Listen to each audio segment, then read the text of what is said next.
अपने उन आंदोलनकारियों को नमन करते हुए जिन लोगों ने उत्तराखंड गठन की लड़ाई में शहादतें दी थी, उस मार्ग शक्ति को प्रणाम करते हुए जिन लोगों ने अपने अस्मिता का ख्याल न करते हुए इस उत्तराखंड के लिए लड़ गई थी, भिड़ गई थी, उसको प्रणाम करता हूँ। आज मैं प्रणाम करता हूँ जिस जगह पर खड़ा हूँ, उस खादी माटी को, इस आंदोलनकारी धरती को प्रणाम करता हूँ। संक्षेप में मैं कुछ शब्द कर कहना चाहूंगा और शर्त है कि आप लोगों को ये बात समझनी पड़ेगी। आज इतना अच्छा दिन है कि हमारे उत्तराखंड के गांधी स्वर्गीय श्री इंद्रमणि बडोली जी की जयंती के दिन फिर से 23 वर्ष बाद उत्तराखंड के अंदर उबाल आया है और उबाल आया है। और हमें ये पता है कि जब उत्तराखंड के आंदोलन, उत्तराखंड के भीतर इस प्रकार के जन आंदोलन खड़े हुए हैं, तब बड़े बड़े परिवर्तन आए हैं। मैं ये कहना चाहता हूँ, मूल निवास और भू कानून पे मैं दो शब्द कुछ कहना चाहूंगा और शर्त है कि आप लोग उसको गहराई से समझें। मूल निवास है क्या, ये बात हमें जन जन तक पहुंचानी पड़ेगी, जन जन को सुनानी पड़ेगी। जन जन को ये बात पता लगनी चाहिए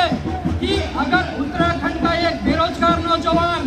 किसी यहाँ से दूसरे प्रदेश में जाकर वहाँ के सरकारी नौकरियों में समूह और गाँव में वहाँ स्थान नहीं ले पा रहा है या वहाँ वो गाँव नहीं बन पा रहा है,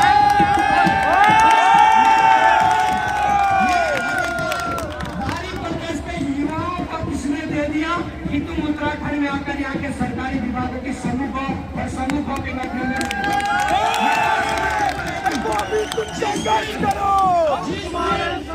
जिस दिन उत्तराखंड के अंदर बने सारे शासनादेश, जो शासनादेश उत्तराखंड के भीतर रोजगार को लेकर बने हैं,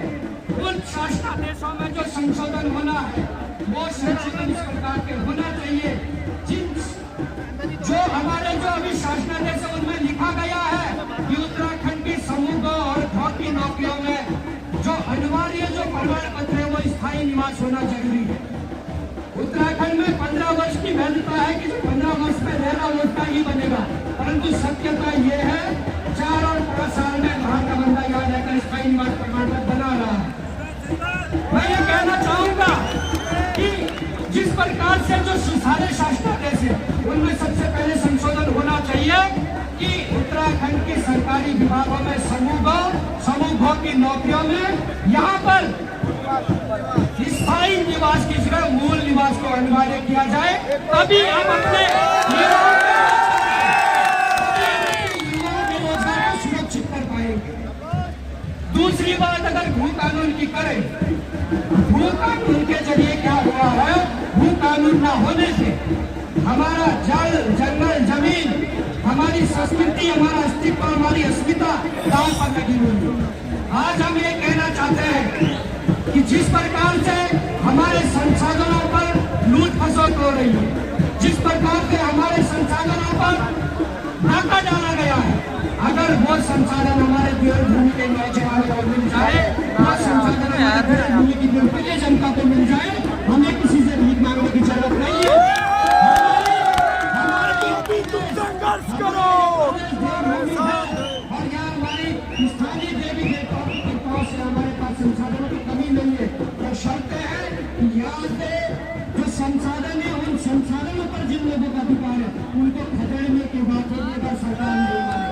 तो मैं ज्यादा में कहता हूँ बहुत कुछ बोलने वाले हैं। मैं ये कहना चाहता हूँ कि इन दोनों मांगों को लेकर ये नहीं है कि आप आज आ गए, ये लड़ाई निरंतर चलनी चाहिए। ये लड़ाई जिस प्रकार के उत्तराखंड राज्य में गठन के लिए शुरू हुई, लोगों ने गांव गलियों में जाकर रैलियां करी, गांव में आंदोलन करे, शहरों में गलियों में जाकर आंदोलन करे, उस प्रकार के आंदोलन निरंतर चलना चाहिए जब तक हम इन मांगों को इस उत्तराखंड में स्थापित न कर दे। जो उत्तराखंड को लेकर अवधारणा थी, जिस अवधारणा को लेकर उत्तराखंड राज्य बना था, उस अवधारणा को हम तब पा पाएंगे अगर हम अपने हक हकूक की जो लड़ाई है इसको जीतेंगे।